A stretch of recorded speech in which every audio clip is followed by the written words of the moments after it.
सुप्रभात बच्चों। आशा करती हूँ आप बिल्कुल स्वस्थ और सुरक्षित होंगे। आज हम आपको रिवाइज कराएंगे बड़ी ई की मात्रा। बड़ी ई आप जानते हैं इसके बारे में ना, कि बड़ी ई कैसी होती है। बड़ी ई की मात्रा ऐसे वाली होती है और ये कहाँ लगती है? ये मात्रा व्यंजन के पीछे लगती है। तो जब हम बड़ी ई की मात्रा लगाते हैं तो हमारी साउंड भी बड़ी हो जाती है और लंबी हो जाती है। ठीक है, तो जैसे हमने कल छोटी ई की मात्रा को दोहराया था, उसमें हमारी साउंड छोटी ई की मात्रा की साउंड बिल्कुल छोटी आ रही थी।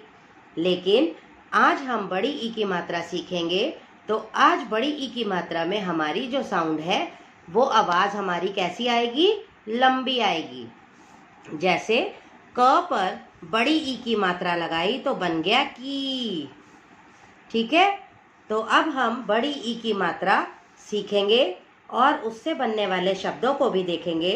तो आइए मेरे साथ अब हम बड़ी ई की मात्रा सीखते हैं। तो बच्चों देखिए, यह है हमारे व्यंजन और व्यंजन के बाद हम बड़ी ई की मात्रा लगाएंगे। जैसा कि मैम ने आपको कल बताया था कि जब हम छोटी ई की मात्रा लगाते हैं वो हम व्यंजन के आगे लगाते हैं, लेकिन हम बड़ी ई की मात्रा व्यंजन के पीछे लगाते हैं। तो बच्चों इन मात्राओं को बहुत ध्यानपूर्वक आपको अपने दिमाग में रखना होगा, नहीं तो आपका जो भी शब्द आप लिखेंगे वो गलत हो जाएगा। ठीक है, तो आइए मेरे साथ अब हम बड़ी ई की मात्रा सीखते हैं। क प्लस ई क्या बन जाएगा बच्चों? क प्लस ई की। र प्लस ई, र प्लस ई री। ल प्लस ई, ल प्लस ई इज इक्वल टू ली। ट प्लस ई, ट प्लस ई इज इक्वल टू टी। ह प्लस ई, ह प्लस ई इज इक्वल टू ही। फ प्लस ई, फ प्लस ई इज इक्वल टू फी। ज प्लस ई, ज प्लस ई इज इक्वल टू जी। ठ प्लस ई, ठ प्लस ई इज इक्वल टू ठी। तो बच्चों देखा आपने, हमारी जो मात्रा की आवाज़ है वो लंबी और बड़ी आ रही है, क्योंकि ये हमारी बड़ी ई की मात्रा है। ग प्लस ई इज इक्वल टू गी।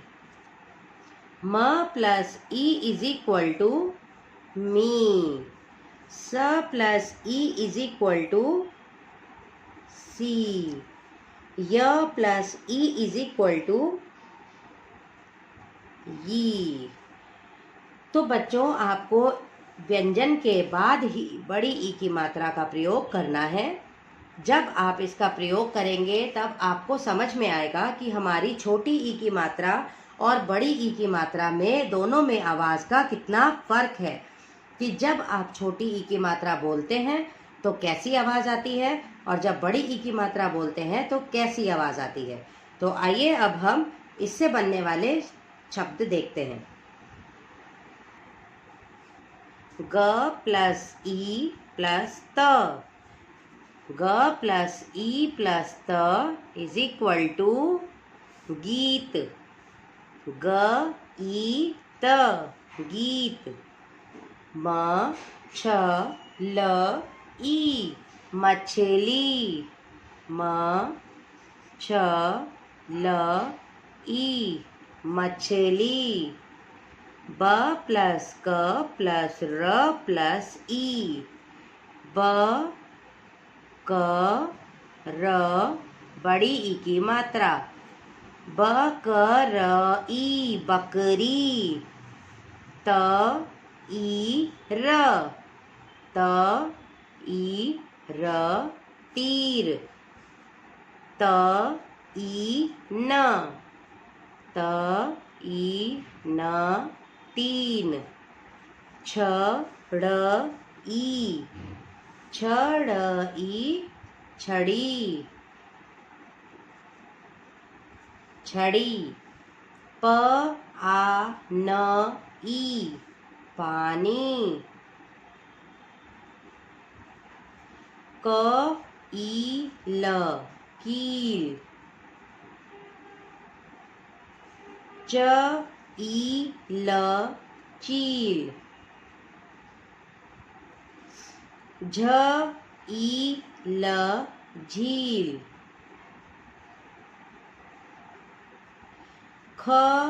खीर, खीर। जीभ, जीभ। तो बच्चों, देखा आपने बड़ी ई की मात्रा वाले यह शब्द कि जब आप इनको बोलते हैं तो आपका जो आवाज़ है, बड़ी ई की मात्रा की जो आवाज़ है वो लंबी और बड़ी आती है। तो अब मैं आपको बताऊंगी कि जब आप बच्चे को छोटी ई और बड़ी ई की मात्रा सिखा देंगे तब आप बच्चे को सबसे ज़्यादा ऐसे शब्द बोलेंगे जिसमें बड़ी ई और छोटी ई का प्रयोग होता हो, जिससे बच्चे को दोनों का अंतर भी पता चले और बच्चे को वह शब्द कैसे बोलने हैं वह बोलने भी उनको आ जाए। तो आइए देखते हैं कि वो कौन से शब्द हैं जिनका आपको प्रयोग ज़्यादा से ज़्यादा बच्चों के सामने करना है और उनको रीडिंग करानी है उसकी। तो बच्चों देखिए, अब आपने छोटी ई भी सीख ली और अब आपने बड़ी ई भी सीख ली। तो छोटी ई की मात्रा इस तरह से आती है, व्यंजन से पहले आती है, और बड़ी ई की मात्रा व्यंजन के बाद आती है।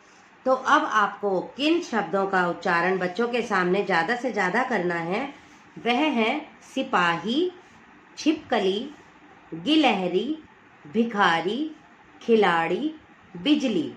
और भी ऐसे बहुत से शब्द हैं जिनमें छोटी ई की मात्रा और बड़ी ई की मात्रा का एक साथ प्रयोग होता है। तो बच्चों, आप इस छोटी ई की मात्रा और बड़ी ई की मात्रा का जितना अभ्यास करेंगे आपको यह मात्रा उतने अच्छे से आएगी और इन दोनों का अंतर भी बहुत अच्छे से आप जान पाएंगे। तो आप घर पर इनका बहुत अच्छे से प्रयोग करके उच्चारण करें, सीखें, समझें और अपनी कार्यपुस्तिका में इनको लिखें।